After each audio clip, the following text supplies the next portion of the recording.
Today's lesson is on concavity. It's our 7th lesson in our Unit 4 of Calculus. So let's go ahead and get started. Before we talk about concavity though, let's go ahead and talk about this thing that we call the first derivative test. Now this is something that we've already talked about, we just haven't formally written it down, I guess you could say. The first derivative test says that if a function is continuous, then it will have an extrema, some sort of relative extrema, when the derivative of the function changes signs. Okay? So this is exactly what we've talked about before, but again, we haven't written it down. So with that said, let's take a look at how to apply that, a good practice problem for this concept. Again, the function, if a function is continuous, then it's easy enough to find a relative extrema by just determining where the derivative changes signs. And that's talking about points that are within an interval. So it's not counting the endpoints. The endpoints, we would look for extrema in slightly different ways, but the work that leads up to identifying extrema is going to be the same as what we've done in prior lessons. So here's an example. We're looking for the local extrema of g of x. So g of x equals x squared minus 3 times e to the x. And we have a closed interval of -4 to 3. Okay, so we are looking for the relative extrema of this function. So what we need to first understand, what we first need to see is if g of x is continuous in order for us to apply the first derivative test.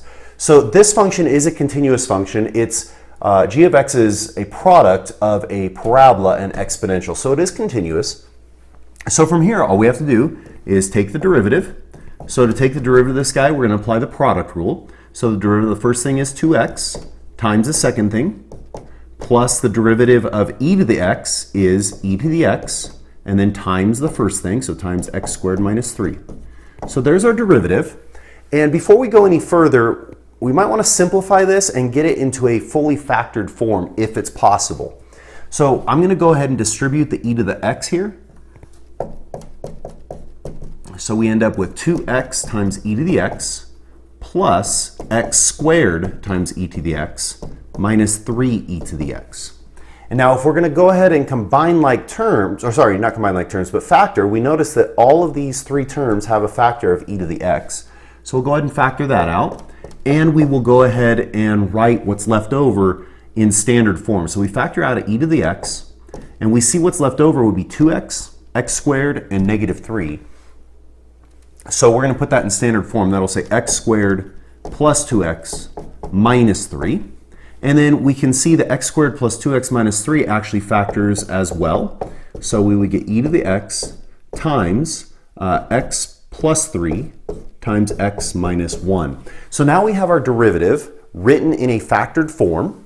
And we need to figure out, in order to find relative extrema, we need to figure out where g prime changes signs. Well, if you think back a few lessons, g prime can only change signs at critical points. It cannot change signs anywhere else. So we have to find critical points. And again, I know this might seem repetitive. If you've been watching the videos throughout Unit 4, critical points are when the derivative is equal to 0, when the derivative does not exist, and at endpoints. So the first thing we're going to do is set the derivative equal to 0 to find one set of critical points. Now we have three functions that are, sorry, that should say x minus 1. We have three functions that are being multiplied to get to 0. So that means each of these need to be set equal to 0. Well, e to the x is never equal to 0. It's just exponential with a horizontal asymptote of y equals 0. So there are no zeros of this guy. There are a 0 of x plus 3. That would be x equals -3. And another 0 of x minus 1. That would be 1. So this is when the derivative equals 0. Now we ask ourselves, when does the derivative not exist? Well, the derivative does not exist when we have things like dividing by 0 or taking the square root of a negative number, something like that. In this case, the derivative if we look at the factored form or any form, in fact, we're not dividing by 0 anywhere. So we don't have any critical points as a result of the derivative not existing. But we do have critical points that are endpoints, so we're going to go ahead and now list our critical points. Our critical points are going to be -4, -3, 1, and 3. So the two endpoints and the two zeros of the derivative. From here, we're going to do exactly what we've done in the past. We're going to set up a number line. So we have an endpoint of -4 and another endpoint of 3, and then we have two zeros for the derivative. So we can say for g prime of x, -3 is a 0 and 1 is a 0, and 4 is an endpoint and 3 is an endpoint. So I'm going to put those down there. And then we're going to just check the signs of g prime within each of these intervals and see if the derivative changes signs at one of these critical points. So if I plug in -3.5, because that's the number between those two, if I plug in -3.5, well, e to the anything, e to any value is going to be a positive answer. So this is positive. This is positive. If I plug in -3.5 here, I would get a negative. And if I plug in a -3.5 here, I get a negative. So a positive times a negative is a positive. And then I'll plug in a number between -3 and 1, so 0 is a good one there. Again, e to the 0 is positive. 0 plus 3 is positive. 0 minus 1 is negative. So we have a positive times a negative. So we have a negative here. And then if I plug in a number between 1 and 3, like 2, e squared is positive. 2 plus 3 is positive. 2 minus 1 is positive. So positive times a positive times a positive is a positive. So now we can see where g prime is positive and negative. We can answer a lot just off that, but to answer this question, where are their relative extrema? Well, using the first derivative test, we see that g prime changes signs at -3 and 1, so we have relative extrema there. And then at endpoints, because these are included, we'll also have relative extrema at those 2 points. So I'm going to go ahead and put my little arrows for g. I know I'm getting a little tight here, but g of x implies, if g prime is positive, that implies increasing, decreasing, and then increasing. And that way we can see the critical points, the endpoints, what kind of extrema those are. So we would, I guess from here, identify that at -3, we have a relative maximum, and at 1, we have a relative minimum, okay? And I'm going to go ahead and go through the justification of that in a second, but let's look at this endpoint first of all. At x equals -4, we can see that whatever the value is when x equals -4 for g, we can see that g prime is positive just to the left of that, or sorry, just to the right of that. So we can now see that g, since g prime is positive, g is increasing from that point. So we can see that this will actually be a relative minimum. And you can kind of see it with the arrows here. We can see that we start here and we increase, so that's a relative minimum. So we can justify it this way.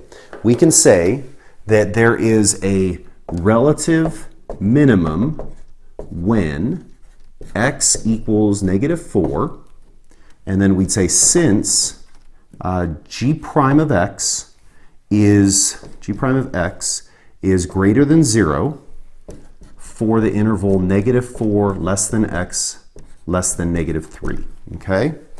And then looking at x equals -3, we already said it's a relative maximum, and you can kind of see it with the arrows of g. We're going from increasing to decreasing, so that's exactly why the first derivative test applies. Since g prime is changing from positive to negative, g is changing from increasing to decreasing. And so we end up with a maximum there, a relative maximum. So we would say relative max when x equals -3, since g prime changes signs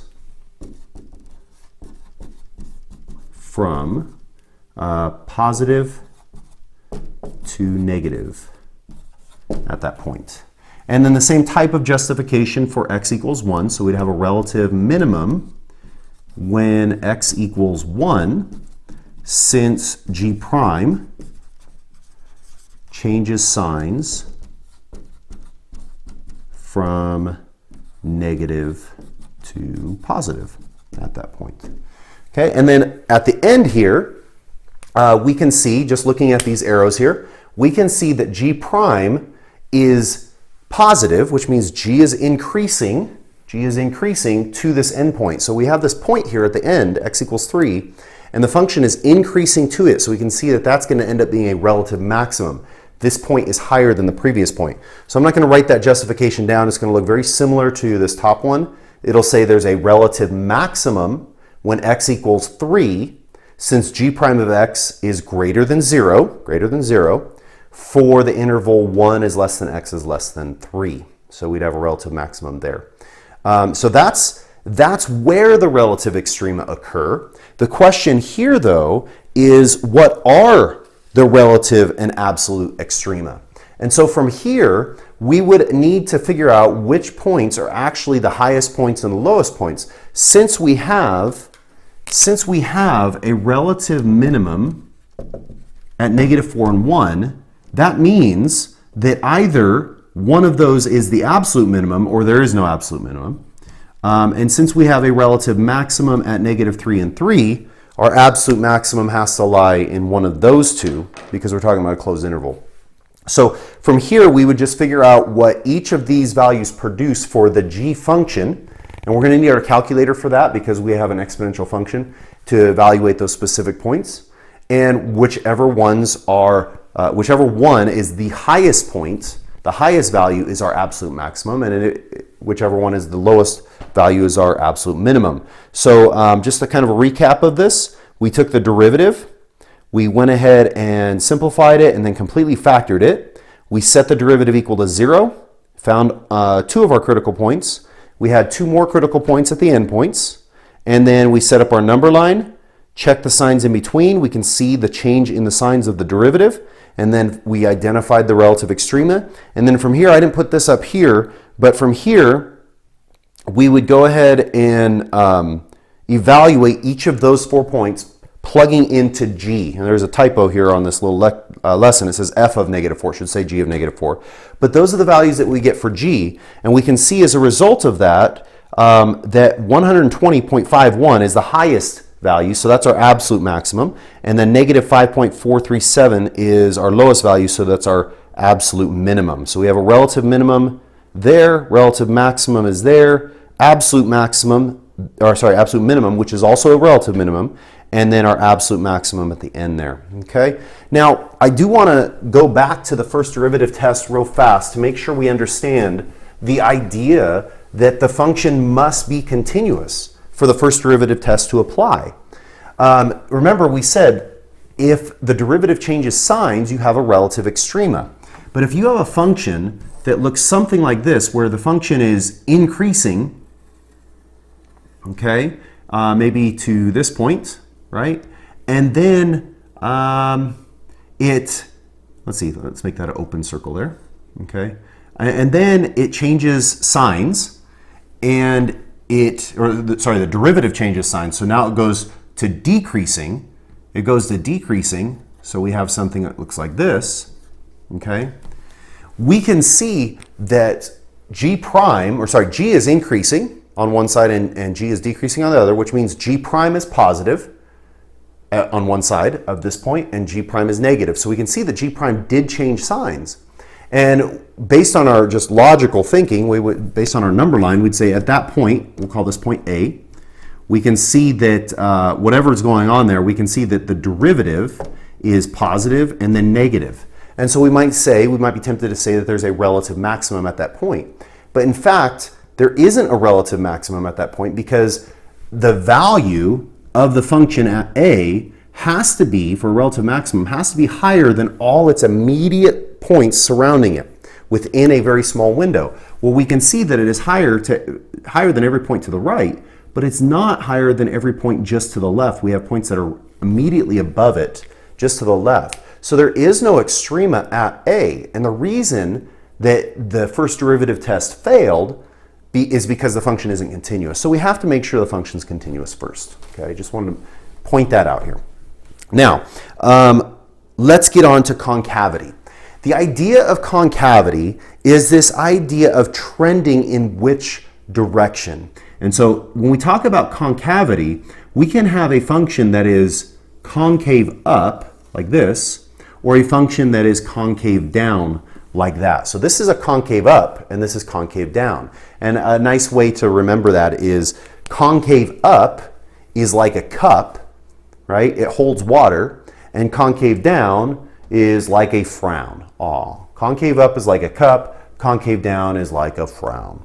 But what is this? We could talk about a function that might look like this. Well, this isn't exactly a cup. But is this concave up or concave down? This is a concave up function because we can see the trend of the function. We can see, and we can understand it this way, that if I were to draw tangent lines along the way, we can see that the slope of that tangent line is increasing.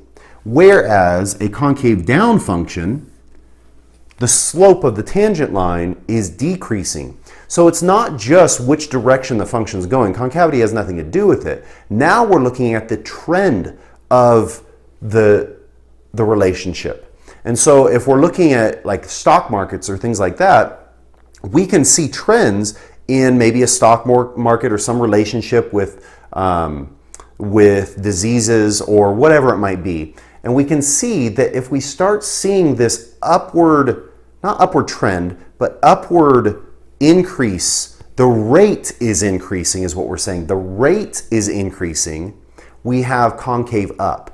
And so this is when things are starting to speed up. Things are starting to get really good in, I guess, in the economy when you see this in different aspects, right?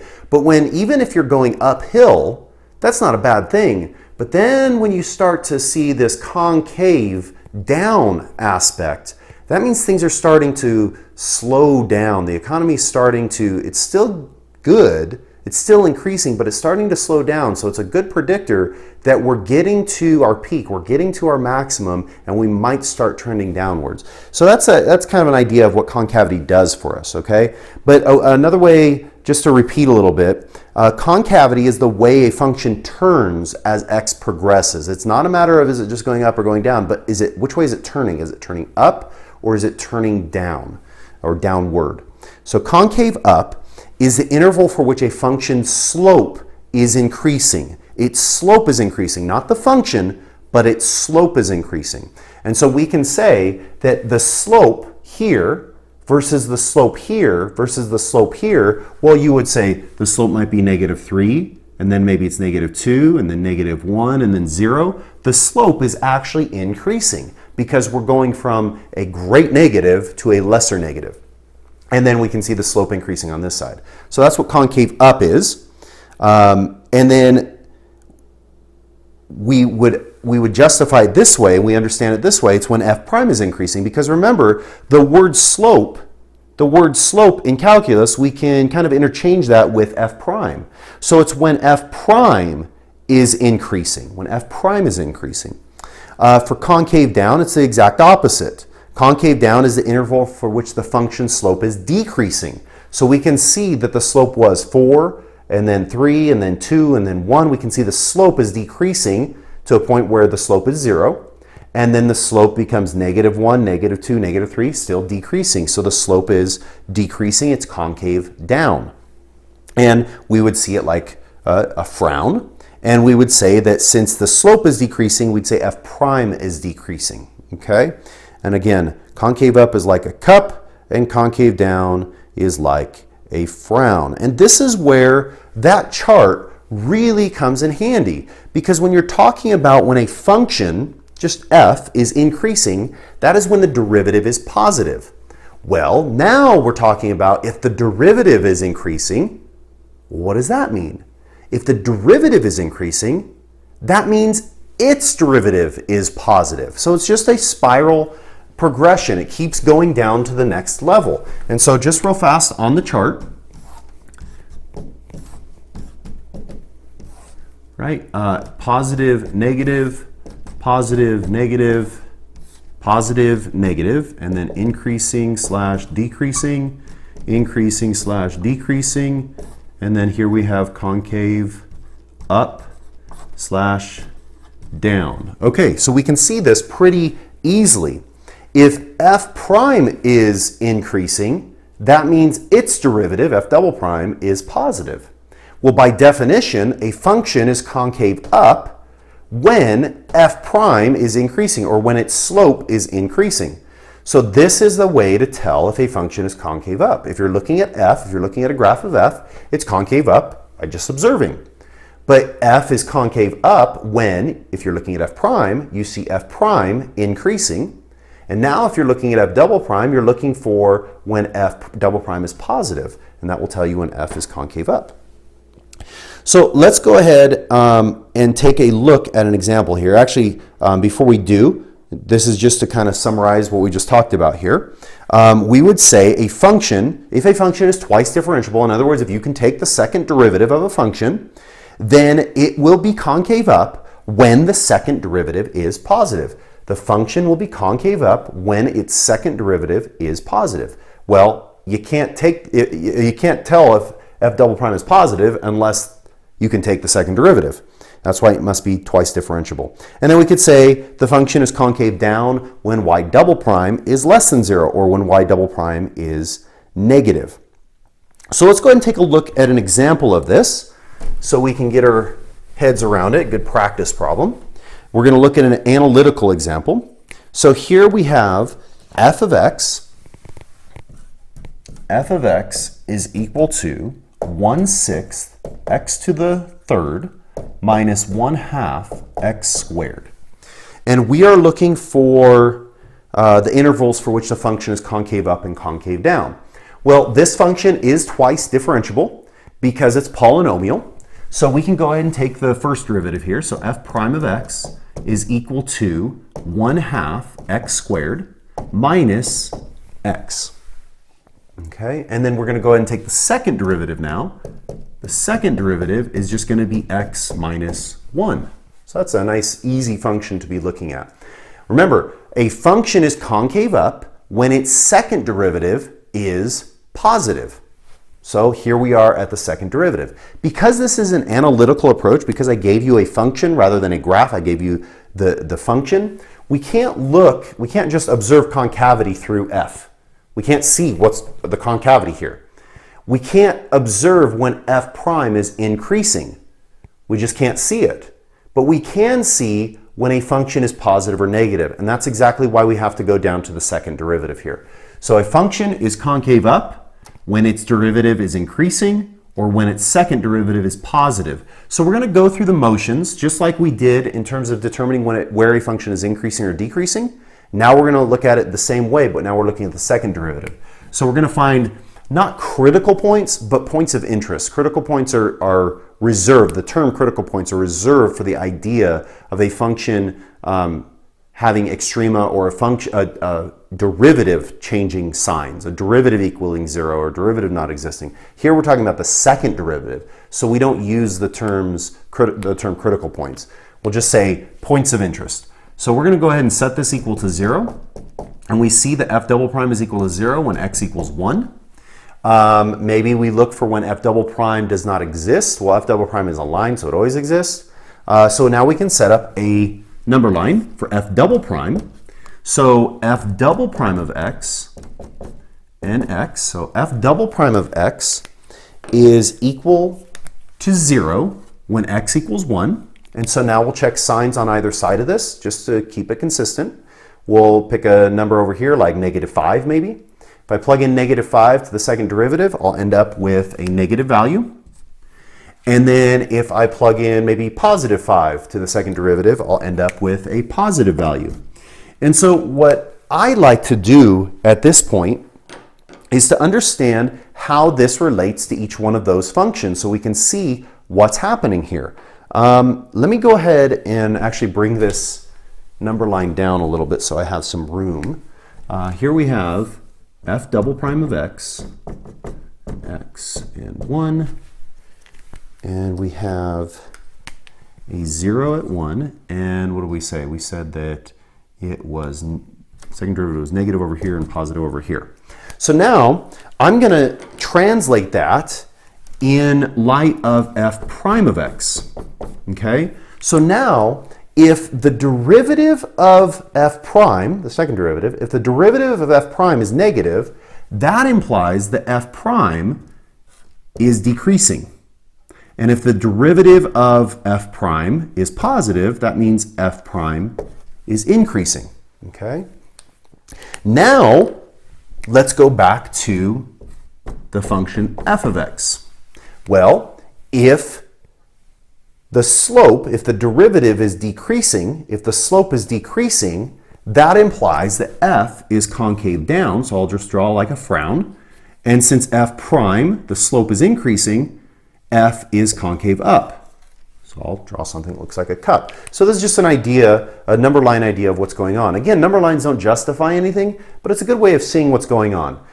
So now we can go ahead and answer with our justification. We would say that f is concave down when negative infinity is less than x is less than 1. And then we justify this since f double prime is negative over that interval, over this interval. Okay? And then we can say that f is concave up when 1 is less than x is less than infinity, since f double prime is positive over this interval. Okay, so pretty good problem there to try and understand what's going on. So f is concave down when either f prime is decreasing or f double prime is negative. Since we're looking at analytical ways of solving it, we have to get down to the signs. So we can't look at increasing, decreasing, or concave up, concave down. We have to look at positive or negative. Okay? So that's a great example of determining concavity. You have to get to the second derivative and then determine where that second derivative is positive or negative. Now this is another way of maybe justifying it, what you see on the lesson there. F double prime is equal to x minus 1, and then we go ahead and set that function greater than 0 to determine when the function is concave up, and then solve that. And then we do the same thing for the second derivative, setting it less than 0 to figure out when it's negative. That's easy enough to do because the second derivative is linear. But if the second derivative was some sort of polynomial function or some sort of trig function where you're going up and down all the way through it, it's better to just do the number line to see what's going on here. And then now we can understand the trend of this graph. We can see that, first of all, that this is a cubic function or a cube function. So we can see that it's going to go up and then down and then back up again. And we can kind of see here that when x equals 1, our second derivative is 0. There is no concavity at 1 because you can see just to the left of it that the function is concave down, and just to the right of it the function is concave up. So we would actually say at x equals 1 the concavity is changing. Okay, so that's the graphical representation of everything that we did here. Let's go ahead and look at another practice problem for the idea of concavity. But now let's look at a trig example. Okay, and obviously we're going to get a lot of this because it's a sine function. So just real fast so you can remember what this looks like and kind of visualize what we're doing. We're going to do it analytically, but try and visualize this graphically. Y equals 3 plus sine of x. We should know how to graph that. Y equals 3 plus sine of x. That is just a sine function that's shifted up 3 units. So we can see pretty easily when the function is going to be concave down and concave up. Okay? So we need to get to the second derivative here. So y prime, well, the derivative of 3 is 0, so we don't have to worry about that. The derivative of sine is cosine. And then the second derivative, the derivative of cosine, is negative sine of x. So here we have the second derivative. Now we're going to go ahead and figure out when the second derivative is equal to 0. So we'll set negative sine of x equal to 0. We'll divide both sides by negative 1, so we get 0 equals sine of x. And then, well, we ask ourselves, when does sine equal 0? On the unit circle, sine equals 0 at x equals 0, at x equals pi, at x equals 2 pi, and so on. So we would say at 0, pi, 2 pi, 3 pi, 4 pi, 5 pi. But if we're looking at our interval, we have an open interval of 0 to 2 pi, so we don't have to look at anything outside that interval. From here, we ask, well, where does the second derivative not exist? Because we're looking for where the second derivative is positive or negative, so we have to figure out where the second derivative is 0, where the second derivative does not exist, and then maybe possibly endpoints. Well, the second derivative always exists. It's a sine function, it's a trig function. So these are my only points of interest. I don't want to call them critical points. I'll call them points that are critical, I guess you could say. Points that are critical are x equals 0, pi, and 2 pi. And the reason 0 and 2 pi are of interest is because of the endpoints here, but also that they're zeros. So now we'll set up a number line. 0 and 2 pi are endpoints. Well, they're not actually endpoints because they're not part of the interval, but I do want to make sure I don't go beyond them. Okay, so now we're looking at our second derivative. When x equals these values, the second derivative is 0 at pi, and then 0 and 2 pi are not part of the interval. We just don't want to go past them. So we're going to pick a number just within that interval. So pi over 2.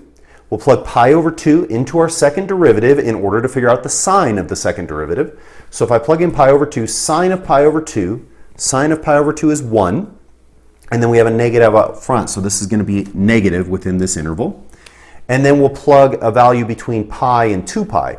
Well, pi, and 2 pi, what is the sine value from pi to 2 pi? Well, the sine value is always negative there. If you want to, you can plug in a value between there, like 3 pi over 2. Well, sine of 3 pi over 2 is negative 1. Sine of 3 pi over 2 is negative 1 times a negative is a positive value. And so the the second derivative will be positive over this entire interval and negative over this entire interval. And then as a result of that, we can see concavity pretty easily. Just going back to y, I'm not going to go through y prime, but if y double prime is negative, we can see that y is concave down. And if y double prime is positive, then we can see that y is concave up.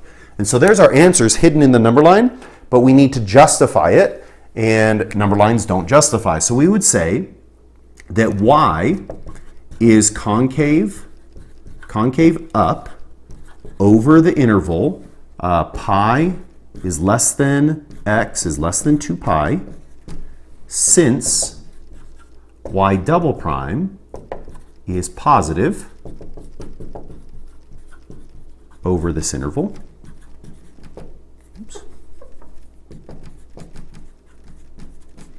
And then we'd say y is concave down over the interval 0 is less than x is less than pi, since y double prime is negative over this interval.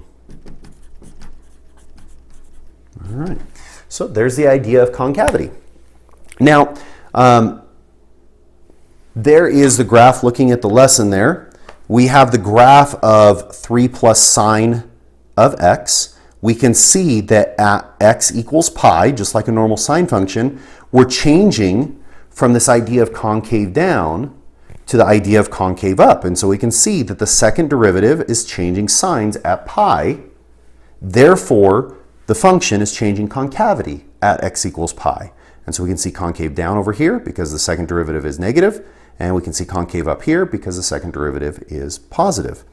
And again, going through the motions here, this is another way of looking at it on the lesson, but again, the number line is huge in helping us determine these things a lot quicker than trying to analytically solve when sine of x is less than 0. Okay? Now, with that said, now that we know the idea of concavity, we can apply this idea one step further to what's called the second derivative test. So at the beginning of the lesson, we talked about finding extrema by looking at the first derivative. Extrema occur when, if a function is continuous, the derivative changes signs. So that would imply that the function is changing directions. Okay, so if we have something as simple as this, we can see that the derivative is 0 here, but the derivative is positive on this side. If this is the graph of f, let's say, we could see that f prime is positive and then f prime is negative, so f prime changed signs. So therefore we have a relative extrema. Well, the second derivative test is another way of looking for extrema. And it's not as prevalent as the first derivative test, but it does pop up in places where we don't have enough information to look at the first derivative test. And so here's what the second derivative test says. And it's kind of just a logical duh kind of thing, but it just makes sense. On a continuous, twice differentiable function, so that means, well, first of all, it has to be, if it's twice differentiable, the function has to be continuous. But if the function is twice differentiable, then we can say that if f prime of c is 0 and f double prime is negative, okay, so let's try and visualize this. If f prime at c, so we'll call this point c, if f prime is 0, that means the tangent line is horizontal, and the second derivative is negative. Well, if the second derivative is negative, that means the function is concave down. Okay, so we have a horizontal tangent at c, and the function is concave down at c. Then we can say that we have a relative maximum at that point. We can see we have a relative maximum. The derivative is 0, and the second derivative is negative. Well, we can do the other way about that. We can say that if f of x has a horizontal tangent at c, in other words, the derivative is 0 there, and the function is concave up at c, then we have a relative minimum. So if a function is concave up, it's not saying if the function is concave up, then there's a minimum no matter what. It's saying if the function is concave up at that point and that point has a derivative equal to 0, right, horizontal tangent, then you have a relative minimum. So again, we could look at a function that's concave up. This function is concave up. That doesn't necessarily mean that there's a minimum right here at this point because the function is concave up there. No, the function has to have a derivative equal to 0 at that point, and the derivative is not equal to 0 there. So again, just to add to that, we can see that when a function has a derivative of 0 and a second derivative that is negative, then we have a relative maximum. If we have the other way around, if the function has a derivative of 0 at that point and the second derivative is positive at that point, then we have a relative minimum there. So that's just a small sample of how to apply the idea of concavity to find extrema. And you'll see more examples as we go on throughout the lessons in the future. So I hope this lesson helped you understand the idea of trending and concavity and the idea of how things are slowing, how markets might be slowing down even though they're still increasing, they're slowing down, right? Or just because they're decreasing doesn't mean that's necessarily the worst thing in the world, because we might see that they are starting to, the decrease is starting to slow down. So we see a concavity nature to that. So I hope you understand calculus a little bit more today than you did yesterday through this video. And if you did, keep watching and have a great day.